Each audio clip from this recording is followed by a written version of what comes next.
अब आप सोच रहे होंगे कि मैं बार बार हाई राइज वर्टिकल की बात क्यों कर रहा हूँ। भाई सबसे पहले डिमांड बहुत ज़्यादा है, दूसरे नंबर पर ट्रेंड है, तीसरे नंबर पर ग्रोथ बहुत ज़्यादा है।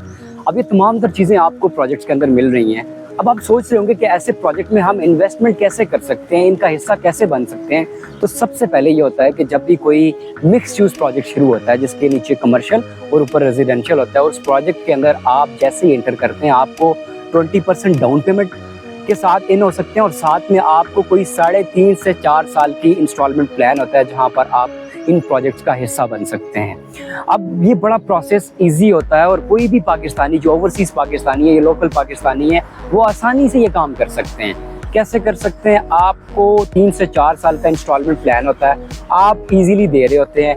जैसे ही आप पाकिस्तान में वापस आते हैं या फिर आप पाकिस्तान में रहते हैं तो 3 से 4 साल के बाद आपका प्रोजेक्ट होता है वो बन चुका होता है, वो बिल्डिंग कंप्लीट हो चुकी होती है, और उसके बाद आपकी वो शॉप, आपका वो अपार्टमेंट किसी ना किसी खाते में रेंट आउट हो जाता है। और उसके साथ साथ रेंट भी आ रहा था। रेंट कितना? रेंट आपको 70,000 से लेके 130K तक आ रहा होता है। यानी कि एक ऐसी गवर्नमेंट की नौकरी है जहाँ पे आप घर बैठे आपको रेंट आ रहा होता है। एक चीज़ ये है। दूसरी, आपकी जो प्रॉपर्टी की वैल्यू है वक्त के साथ साथ बढ़ेगी। लेकिन सबसे पहले आपने ये भी देखना है कि जो प्रोजेक्ट आप बना रहे हैं या जिसमें आप इन्वेस्ट कर रहे हैं उसकी लोकेशन क्या है। लोकेशन बहुत इंपॉर्टेंट है, क्योंकि लोकेशन अगर अच्छी जगह पे होगी तो उस प्रॉपर्टी की वैल्यू भी बढ़ेगी और साथ साथ में आपको अच्छा खासा रेंट भी मिलता रहेगा।